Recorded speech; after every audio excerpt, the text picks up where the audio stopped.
नमस्कार, आप सभी का स्वागत है हमारे YouTube channel TET pass all पर। हेलो। हाँ सर जी, नमस्कार। नमस्कार। कहाँ इनविटेशन गए हुए थे कहाँ? थोड़ा मार्केटिंग हो रही थी बाहर से। अच्छा अच्छा। आपका कॉल आया तो मार्केट में थे उस वक्त। कुछ नहीं, एक वीडियो भेजा था, वो अपने आप में सेटिस्फाई तो हो गए थे, लेकिन 2 मिनट बात करने की इच्छा हो रही थी आपसे। कैसा वीडियो? अरे वही जोधपुर हाई कोर्ट ने बीएड वालों को इनवैलिड करार दे दिया है। अरे इतना आज हमें मैसेज आ रहा है, लोग कमेंट कर रहे हैं सब। मैं तो अपने आप में सेटिस्फाई इसलिए हो गया था, हाई कोर्ट है वो और सुप्रीम कोर्ट हायर होता है, जो सेंट्रल ने स्वयं कर दिया है तो हाँ, यहाँ वैल्यू नहीं। इतने कॉल आ रहे हैं, हम भी जो है फ्री नहीं थे, अभी फ्री हुए हैं। बताइए, रात हो गई है, हम कहे लेकिन चलिए बात कर लेते हैं। तो लोगों में इतना कॉमन सेंस नहीं है हाँ हाँ हाँ। कि अभी ये हाई कोर्ट है।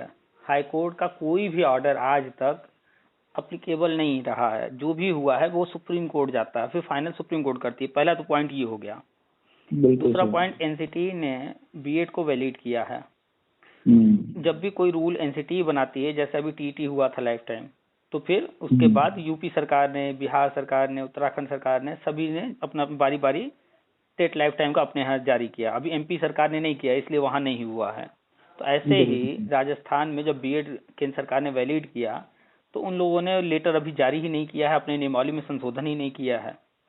और वहां जो भी इस समय चल रहा हो कंडीशन, तो लड़के गए होंगे किसी भर्ती को लेकर के, विवाद हुआ होगा, तो जो वहां का रूल रेगुलेशन है उसके अकॉर्डिंग हाई कोर्ट ने जजमेंट दिया होगा। लेकिन जब जाएगा वहां पर एनसीटी की बात रखी जाएगी, तो बीएड फिर इन हो जाएगा। और अभी तो हाई कोर्ट है, वो सुप्रीम कोर्ट का तो ऑर्डर है नहीं। लोग इतना नहीं समझ पाते हैं कि हर राज्य की अलग अलग कंडीशन है। इतने मतलब मंदबुद्धि हैं कि राज्य ऊपर है या केंद्र ऊपर है, उनको ये नहीं समझ में आता है। और हाई कोर्ट, सुप्रीम कोर्ट कोई नियम थोड़े बनाने बैठी है, वो देखेगी वहां के नियमावली में क्या है, उसके हिसाब से वो चलेगी। बिल्कुल बिल्कुल सही बात। वहां की जब नियमावली में अभी संशोधन किया नहीं गया होगा, वहां बीएड अभी जो है वैलिड किया नहीं गया होगा प्राइमरी में, तो वहां का जो नियम होगा उसके अनुसार वो ऑर्डर दे रहे हैं। लेकिन जब बात आएगी फाइनली जो है कि नहीं सही क्या है गलत क्या है, सुप्रीम कोर्ट जाएगा मैटर या ऊपर के बेंच में जाएगा, तो वहां पर तो एनसीटी की चीज रखी जाएगी ना। लोगों ने संविधान पढ़ा ही नहीं है। हम तो जो कहते हैं, अब लगता है कि मतलब सच में हम 1% भी गलत नहीं है कि 95% लोग सिर्फ डिग्री ले लिए हैं। उन्होंने संविधान तक नहीं पढ़ा है, कक्षा 6 से पढ़ाया जाता है। और उनको ये नहीं पता है कि सर्वोपरि कौन है, केंद्र है या राज्य है, हाई कोर्ट है या सुप्रीम कोर्ट है। उनको समझ में नहीं आता है। नियम कानून बनाने का अधिकार कार्यपालिका को, कार्यपालिका ने जब वैलिड कर दिया है, हाँ, उसमें सुप्रीम कोर्ट भी हस्तक्षेप नहीं कर सका ना उसमें। भाई कोर्ट का काम है सिर्फ नियम का पालन कराना, न कि कोर्ट का काम है नियम बनाना। तो निर्देश देना या कुछ है, लेकिन नियम बनाने का काम या नियम लागू करने का काम कार्यपालिका का है। तो उसमें सुप्रीम कोर्ट या हाई कोर्ट क्या करेगा? वही ना, लोगों को यही नहीं पता है कि कोर्ट क्या करती है, केंद्र के पास क्या अधिकार हैं, राज्य के पास क्या अधिकार हैं, एनसीटी किस लिए बनाई गई है, रूल रेगुलेशन बनाता कौन है, कुछ भी नहीं पता। लोगों ने न संविधान पढ़ा है न कुछ। जैसे अभी आज ही की बात है, एक बंदे से मेरी बात हुई, अगर वो रिकॉर्डिंग डाल दें तो लोगों को बहुत बुरा लगेगा, क्योंकि हम उससे बहुत ही बुरे तरीके से बात किए हैं, करना पड़ा। फाइनली हमने उससे साफ साफ कहा बात करके कि आप सही से बताओ, एक भी दिन कॉलेज गए थे कि नहीं, आपने बीएड क्लास एक भी दिन लिया था कि नहीं। तो उसने साफ साफ फिर बोला कि सर कहाँ कोई बीएड वेड में पढ़ाई करता है, असाइनमेंट जो था वो फाइल वाइल जमा कर दिया, जा करके ये कर दिया वो कर दिया, बस कॉलेज नहीं गया, पढ़ाई किया ही नहीं उसने। जो पढ़ा ही नहीं है वो क्या जानेगा। कह रहा टेट पास है, तो टेट पास करने के लिए रट्टू तोता की तरह तुम रट्टा मार करके एक 90 नंबर लाना था, 82 नंबर लाना था, ले आए, तो वो थोड़े हो गया कि नहीं तुम बहुत ज्ञानी हो गए। हर चीज का अपना ज्ञान होता है, लेकिन लोगों को पता ही नहीं। पता नहीं कि कक्षा 1 से लेकर के अब तक की पढ़ाई में क्या किए हैं, संविधान नहीं पता उन्हें संविधान में क्या क्या चीजें हैं। और राज्य और केंद्र में जब विवाद होगा कहीं, तो किसका जो है माना जाएगा। क्या 1 मिनट, अगर कॉल रिकॉर्ड नहीं हो रही हो तो थोड़ी सी कुछ और बात की जाए? बताइए। अच्छा, हमारा अभी और नीरज सर का आधा घंटा डिस्कस हुआ था। तो उसमें 2 पॉइंटों पे बात हुई। पहली तो आपकी वीडियो के अनुसार हम लोग चिंतन मंथन करते रहते हैं। तो उसमें 28 को ये एग्जाम तो हो जाएगा। हाँ, 28 नवंबर को हो जाएगा एग्जाम। 28 को एग्जाम होने के बाद में दिसंबर के फर्स्ट वीक में विज्ञापन जारी होने की प्रबल संभावना है। देखिए, विज्ञापन जो है 28 के बाद और 10 जनवरी के पहले इसी दौरान होना है जारी। या तो वो टीटी रिजल्ट के पहले जारी कर देंगे, या हो सकता है वेट करें, पहले भी जारी कर सकते हैं, क्योंकि विज्ञापन जब आता है तो करीब करीब 20 दिन 25 दिन का समय देते ही देते हैं। तो हम ये मानकर चल रहे हैं कि 28 दिसंबर इन्होंने रखा है कि एग्जाम होगा, तो 28 दिसंबर से पहले और बाद दोनों का समय देखा जाए कॉमन। 28 नवंबर नहीं, अब तो 28 नवंबर को एग्जाम हो जाएगा, हम रिजल्ट की बात कर रहे हैं। अच्छा। 28 दिसंबर को रिजल्ट की डेट रखी गई है, तो 28 दिसंबर को सेंटर पॉइंट मानते हुए कि या तो 28 से पहले आएगा या तो 28 के बाद आएगा। अगर 28 से पहले दे रहे हैं तो कुछ इस तरह से देंगे कि जो है जो अभी टेट दे रहे हैं वो भी फॉर्म भर सके। तो वो या तो 28 से पहले जारी करेंगे या 28 के बाद। तो मानकर चलिए कि 15 दिसंबर के बाद और 10 जनवरी के पहले इस बीच में विज्ञापन आने की पूरी संभावना है। दूसरी बात, आईएसएम का काम जो है वो विज्ञापन से पहले होने की संभावना बन सकती है क्या? नहीं, देखिए, जब भी ये विज्ञापन जारी करेंगे तो ये चाहेंगे कि जो जिनको भरना है फॉर्म वो पहले फॉर्म भरें। भाई पैसा, हम देखिए, हर व्यक्ति, चाहे आप हो चाहे हम हो चाहे सरकार हो, कोई अलग नहीं होता है। हर व्यक्ति चाहेगा कहीं से पैसा आ रहा है तो पहले पैसा आ जाए, है ना? तो न वो पहले एसएम का, न पहले हम लोगों का, कहीं किसी का कुछ नहीं ओपन करेंगे, न कुछ बोलेंगे। पहले फॉर्म विज्ञापन निकालेंगे, सब कंफ्यूजन में रहे कि क्या होगा क्या नहीं होगा, लगे सबको कि कहीं कुछ हो ही नहीं रहा है, ताकि अधिक से अधिक लोग फॉर्म भरें। जैसे अभी टीटी का फॉर्म भरवाना था तो उन्होंने एक विज्ञापन जारी कर दिया, एक न्यूज डलवा दिया अखबार में कि जो है सुपर टेट में टीटी के नंबर जोड़े जाएंगे, जबकि ऐसा नियमावली में कहीं नहीं है, कोई संशोधन भी नहीं हुआ है। तो जानबूझ के इस तरह की न्यूज डलवाए ताकि जो है अधिक से अधिक लोग जो है जिनके नंबर कम हैं वो भी फॉर्म भर के अपना नंबर बढ़ाने की कोशिश करें। बिल्कुल। तो जब अधिक लोग फॉर्म भरेंगे तो उनके पास पैसा आएगा। एक बंदा 500-1000 रुपए दे रहा है तो उनको क्या दिक्कत है? वो किसी का कॉलर पकड़ के जबरदस्ती तो लूटने नहीं जा रहे हैं। फॉर्म निकाल दिए, आप अपने मर्जी से भर रहे हो। अब आपको बुद्धि है, समझदारी है, तो आप अपना हर चीज देखते हुए भरोगे या नहीं भरोगे वो आपको तय करना है। तो ऐसे ही विज्ञापन जारी करेंगे और शिक्षा मित्र को लगेगा भाई तीसरा मौका है, कोर्ट ने कहा है एक और मौका देने का, चलो अधिक से अधिक लोग फॉर्म भर लेते हैं। तो सारे जितने टेट पास 40,000 50,000 जो भी होंगे टेट या सी टेट पास, वो सारे शिक्षा मित्र फॉर्म भरेंगे ही भरेंगे। सिलेक्शन हो ना हो वो अलग चीज है। और ये तीसरा मौका जब कोर्ट ने दिया है तो कोर्ट ने स्पष्ट कहीं नहीं किया है कि वो उनको वेटेज देना है कि नहीं देना है, उम्र में छूट देना है कि नहीं देना है, ये सारी चीजें कोर्ट ने लिखा ही नहीं है। जबकि सुप्रीम कोर्ट जो 2 मौका दी थी उसमें उन्होंने स्पष्ट हर चीज लिखा था। तो इसमें क्या है कि कोर्ट को भी पता है कि हमें आगे क्या करवाना है और गवर्नमेंट को भी पता है, इसलिए इतना डिटेल में ऑर्डर नहीं लिखा गया। बस तीसरा मौका दिया जाए, एक और मौका, वो ऑर्डर हो गया। क्योंकि फॉर्म तो भरवा लेना है, फिर आगे जो हम बताते रहते हैं वो सारी चीजें होनी है, इसलिए जो है कोर्ट से डिटेल ऑर्डर हुआ ही नहीं। एक चीज और दिमाग में हम लोगों को डिस्कस हुआ था उस पे, जो चुनाव 6 महीने या साल भर टालने के विषय में। तो वो फिक्स है, वो टलना ही टलना है। फिक्स है, उसी फिक्स को लेके थोड़ा सा 10 मिनट बाद वार्तालाप हुआ था हम लोगों का। जो कुछ भी इधर जो गवर्नमेंट के कार्यक्रम हैं, जो भी उनके हिसाब से प्लान की हुई, वो सारे काम जनवरी तक, मैक्सिमम 15 जनवरी या 20 जनवरी तक सेंट्रल से और स्टेट लेवल के जो कार्य होंगे वो सारे डिक्लेयर कर दिए जाएंगे, जो कुछ भी होंगे। वो सारी चीजें जो है, अब देखिए जो भी उनका प्रोग्राम है चुनाव टालने का वो तो पहले से प्लान किए होंगे, उनको पता है। होने घोषणा पहले की जाएंगी, उसके बाद अचानक चुनाव आयोग अपना स्टेटमेंट निकालेगा, जो कुछ भी बेस बनाते हुए कि चुनाव आयोग मानकर चलिए कि दिसंबर के अंतिम सप्ताह या फिर जनवरी में घोषणा करेगा। वो घोषणा कर देगा, तो घोषणा होने के उपरांत में उसी के बाद ही जो है इधर विज्ञापन भरा जा रहा होगा, उधर वो सारी चीजें हो जाएंगी, फॉर्म भर लिए जाएंगे। उसके बाद केंद्र सरकार को ही तो करना है, शिक्षा में समायोजन हो या फिर अपने टेट पास वाला 12-13 लाख जो पूरे भारत में भरना है, सब केंद्र को करना है। सेंट्रल का तो 2024 तक का समय है ही, तो वो तो घोषणा कर सकता है, स्टेट भी नहीं कर सकता। स्टेट के मतलब जो है उसमें भी नहीं है, पावर में नहीं है कोई भी चीज। सेंट्रल की जो घोषणा होना है स्टेट की पावर में नहीं है, लेकिन जो 7 राज्यों में इलेक्शन होना है वो सेंट्रल की घोषणा को वो 7 राज्य एकदम एक्टिव हो जाएंगे करने के लिए उस काम को।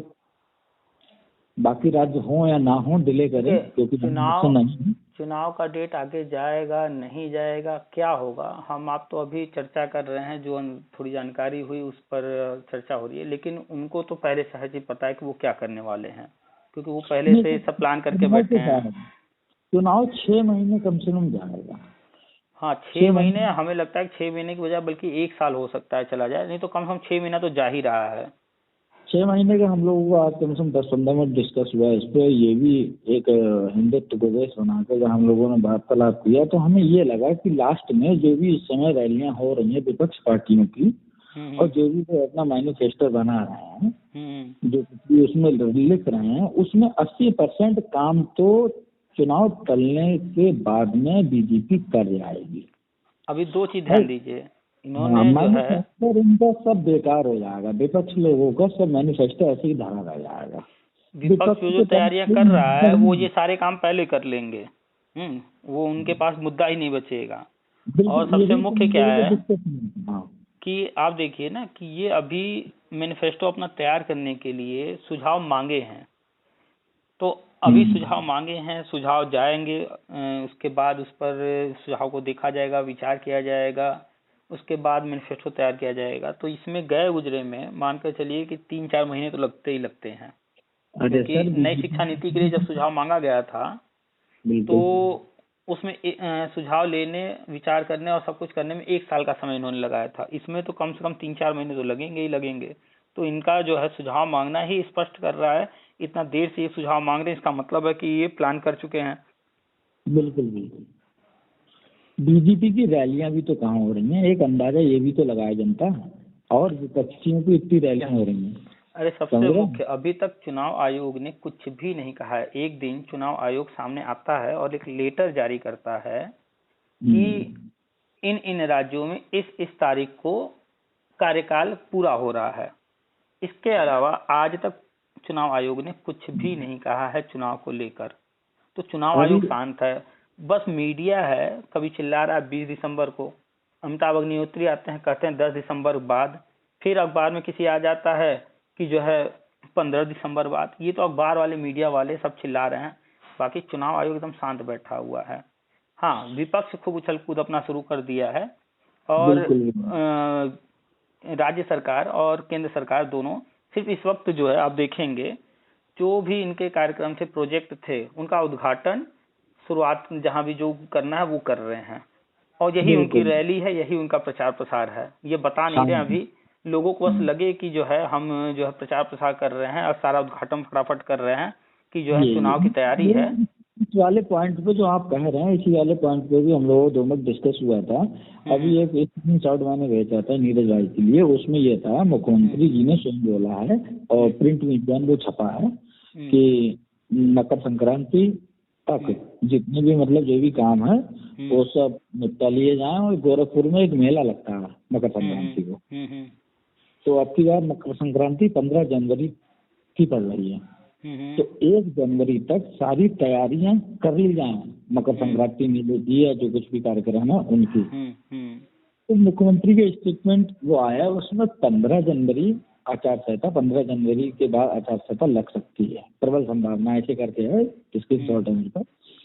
तो उस अब समझ ली, इससे जनता जो है या विपक्ष पार्टियां हैं वो सोच रही है, स्वयं मुख्यमंत्री तक को नहीं मालूम है कि चुनाव हटेगा या नहीं हटेगा, और वो चीज मुख्यमंत्री को मालूम है, लेकिन वो ये मतलब वो कहीं बोलेंगे नहीं स्पष्ट ना, वो स्पष्ट कहीं नहीं करेंगे, वो फिर नहीं कर रहे हैं। वो सब अपने कार्यक्रम को इस तरीके से बना के चल रहे हैं जैसे हम लोग भी चुनाव की तैयारियां लगे हुए हैं। अचानक ये चीज स्टेटमेंट आएगा तो पोस्टपोन्ड मामला 6 महीने साल भर के लिए, और उस दौरान ये लोग अमित शाह जो बैठे हुए हैं गृह मंत्री अपने, और जो माननीय चाणक्य कहा जाते हैं बीजेपी के, वो बहुत बहुत बढ़िया रणनीति है आपकी बार में, बहुत बढ़िया रणनीति है कि इन लोगों विपक्ष पार्टियों को जितने भी बीजेपी के विरोध में बोलने के लिए या जो भी कार्यक्रम ये भविष्य में सोच रहे हैं हमारी सरकार बन जाए उसे करने के लिए मैन्युफैक्चरिंग ले जाने वाले हैं, तो वो घोषणा पत्र भी बीजेपी के सब समक्ष आ रहा है अभी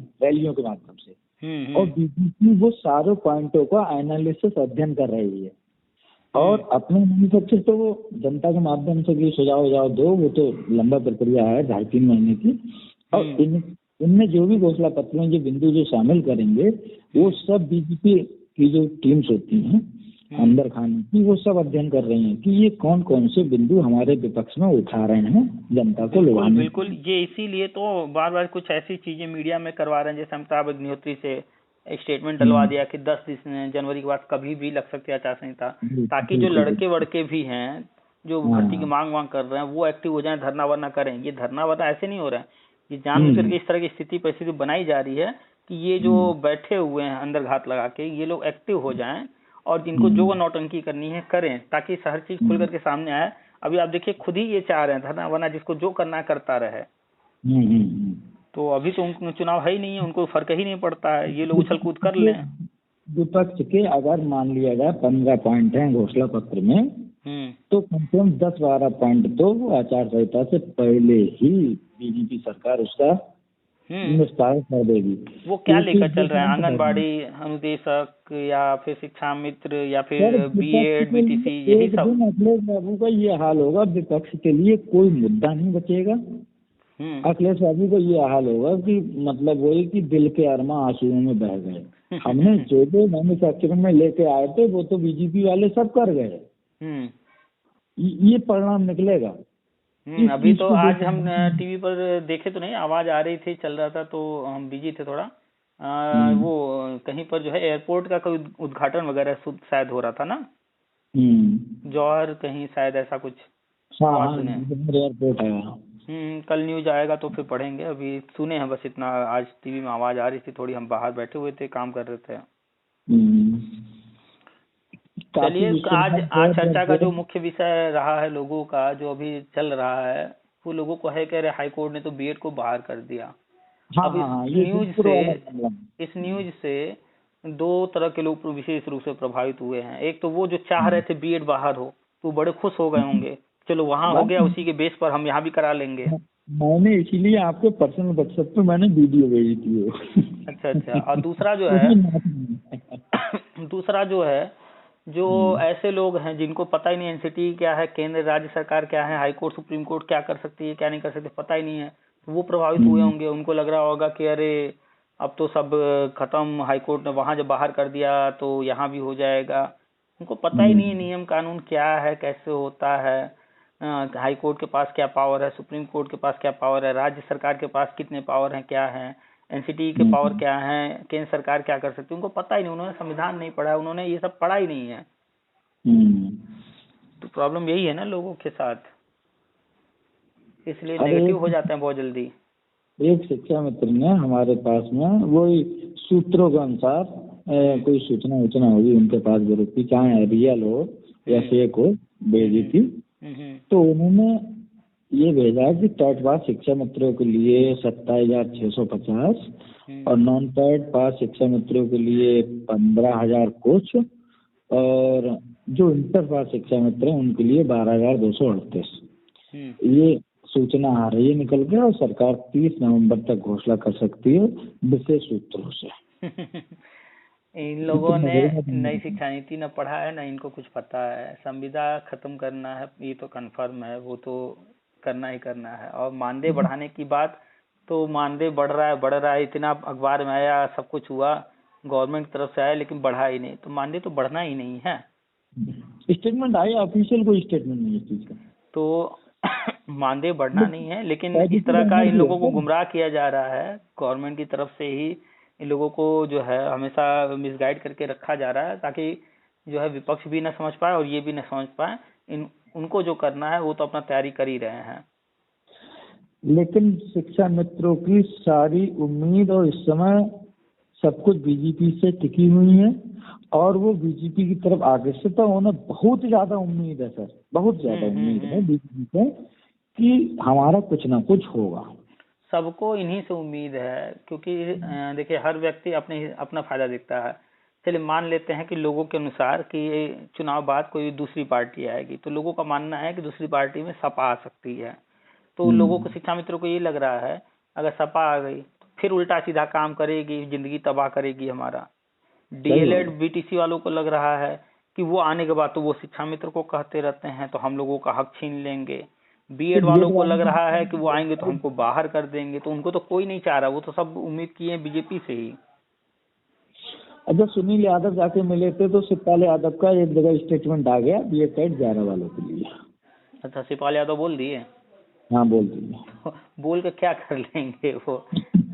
अवैध विज्ञापन है 2012 वाला, उसका पैसा वापस ये चुनाव से पहले करने ही जा रहे हैं।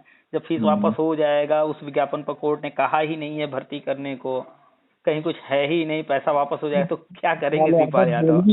सर और शिवपाल यादव की सपा सरकार में कितनी चलती है पिछले 5 सालों में, हमने देखी भी है चाचा भतीजे की। सबको पता है सपा में इस समय क्या चल रहा है अंदर खाने। इस समय महान दल है। और एक जो अभी लखनऊ में आज रैली हुई थी उसमें ये पृथ्वीराज चौहान जैसे कास्ट से बिलोंग करते हैं, जैन धर्म, तो डॉक्टर कोई थे, डॉक्टर संजय सिंह से ना, उनने रैली का मतलब वहाँ वो किया था, प्रोग्रामर वो ही थे। अखिलेश यादव वगैरह आए थे, जैन समाज के बेस बनाकर अखिलेश ने संबोधन दिया है। और हर रैली में एक ही स्टेटमेंट है, मतलब उनको 8-10 पॉइंट उन्होंने अखिलेश यादव ने पकड़ रखे हैं, जहाँ भी रैली करनी है वही 8-10 पॉइंट निकालना है। बीजेपी पे कटाक्ष बाहर करना, किसान के लिए बोलना, बेरोजगारों के लिए बोलना। देखिए अपने तरफ अट्रैक्ट करने के लिए 2 ही रास्ते हैं। एक प्रलोभन देना जनता को, तो प्रलोभन किसको देंगे? जो इच्छा रख रहा है कुछ पाने का उसी को दे सकते हैं। दूसरा कि जो सत्ता में है उसके खिलाफ बोल करके। एक ऑडियो में आपका एक पॉइंट था, उससे कम से कम 4-6 लोग खड़े हुए थे, हम लोग चर्चा कर रहे थे पॉलिटिशियन की, शाम के समय 2-4 दिन हो गए, तो उस बिंदु का जवाब किसी को नहीं मिला। बहुत बढ़िया पॉइंट आपके रिकॉर्डिंग में था वो, कि कोई सी भी सरकार जब आती है तो पुरानी सरकारों के कामों को तवज्जो नहीं देती है। वो काम अधूरा पड़ा है, कैसा पड़ा है, पेंडिंग है, कैसा क्या है, वहीं छोड़ देती है। उसके मन में ये होता है हमें क्या मतलब, पुरानी सरकार का हम अपना काम करेंगे, नए स्तर से करेंगे, जैसा जो भी। मैंने अपने इतने जीवन काल में मैंने तो पहली बार देखा है इस बीजेपी सरकार कि इसमें पुरानी सरकारों के सारे पेंडिंग के काम आगे बढ़ाए हैं, पूर्ण किए हैं, सब कंप्लीट। इनका ये जो है कोई जो है भेदभाव वाली चीजें या किसी के प्रति द्वेष वाली भावना रख के नहीं ना, ये सिंपल सा हमें जो भी करना है लोगों के लिए करना है। तो उनका हित है जिस चीज में, अगर कोई चीज पेंडिंग है तो उसको पूरा किया जाए। क्यों इसलिए हम ना करें कि नहीं पिछली सरकार का इसलिए ना करें, अरे वो हो रहा था काम, उससे कुछ न कुछ जो है जनता को लाभ मिलने वाला तभी तो हो रहा था, तो उसको भी पूरा कराया जाए। घर में अगर किसी के माँ बाप मकान बनवा रहे हैं और ईश्वर ना करे कोई कंडोलेंस होगा, मकान अधूरा, तो क्या पिता है या भाई हैं 2 या कुछ भी है फैमिली, तो ईश्वर बस वो काम क्या अधूरा छोड़ देते हैं क्या? वही चीज है ना, लोगों में जो है ये चीज ध्यान नहीं देते हैं कि कौन क्या कर रहा है। जो नेगेटिव हैं वो बस लगता है कुछ कर ही नहीं रहे हैं। अच्छा, किसी चीज के शिलान्यास कर देने से क्या वो काम पूरा हो जाता है? अखिलेश यादव तो यही कहते हैं कि जो हमारा सारा फीता काट रहे हैं, भैया आपका काम था तो आप ही करके गए होते।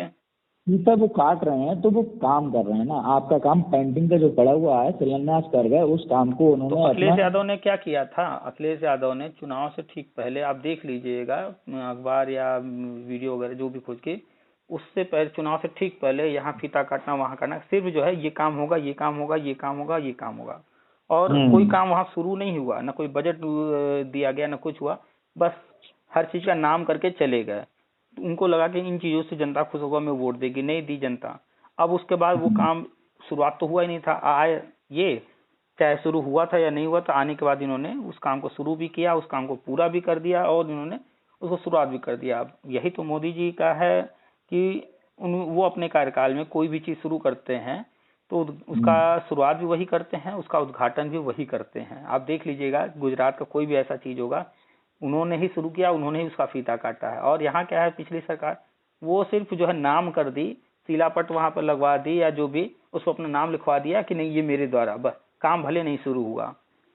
तो ऐसे थोड़ी होता है, ये काम पूरा करके तब उसकी शुरुआत करके जो है फीता काट रहे हैं। अब वो कहेंगे कि नहीं हमारा काम था, हाँ, उसका फीता काट रहे हैं, जो कि ये एक ईंट नहीं रखे हैं वो।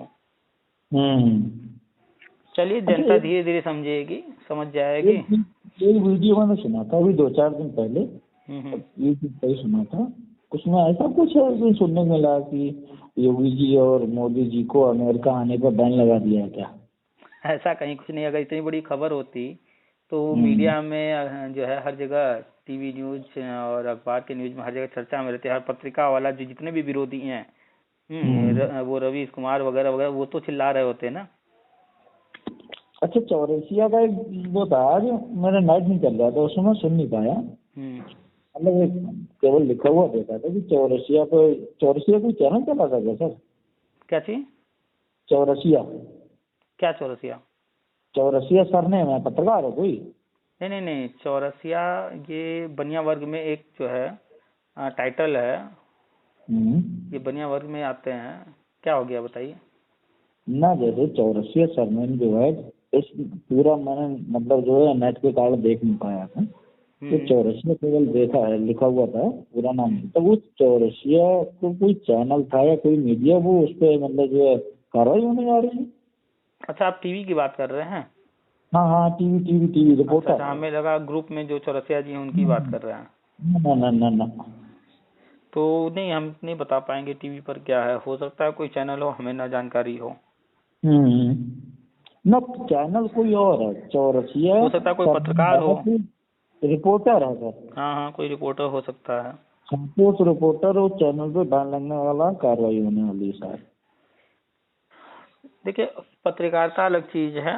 पत्रकारिता जो है, अगर सब कुछ सही चल रहा होगा, वो अलग बात है कि कोई जो है सत्ता के विरोध में बोल रहा है, रवीश कुमार है, तो जो है हमें नहीं लगता है कि ये सरकार किसी चैनल पर रोक लगाने वाली है। हाँ, लेकिन अगर वो चैनल कुछ उल्टे सीधे चीजें कर रहा होगा ज्यादा बड़े लेवल पर, तो फिर तो भाई कार्रवाई तो होगी ही होगी। आपके लिए एक प्रूफ मिला है आपकी कही बात का। हमारे यहाँ जिला बरेली में ब्लॉक पड़ते हैं, तो शेरगढ़ ब्लॉक है। शेरगढ़ ब्लॉक में आज से 3 दिवसीय प्री प्राइमरी के लिए ट्रेनिंग स्टार्ट हो गई है शिक्षा मित्रों की। सब होगा, आगे पीछे सब दिखेगा। अभी देखिए हिमाचल से आई गया, 1 जनवरी में शुरू कर रहे हैं, सब कुछ होगा। वो लेटर भेजूँ आपके व्हाट्सएप पे, बताओ? भेज दीजिएगा, देख लेंगे। हाँ, ये 3 दिवसीय जो प्रशिक्षण है शिक्षा मित्रों का, शिक्षा मित्र बता रहा था, उसी ने भेजा था मुझे। हाँ, तो आप वो लेटर भेज दीजिएगा और देखते हैं, फिर कल आपसे बात करते हैं। काफी लंबी बात हो गई और रात भी हो गई है। फिर कल आपसे बात करते हैं। ठीक है। ठीक है, अच्छा, रखते हैं। Good night. Good night.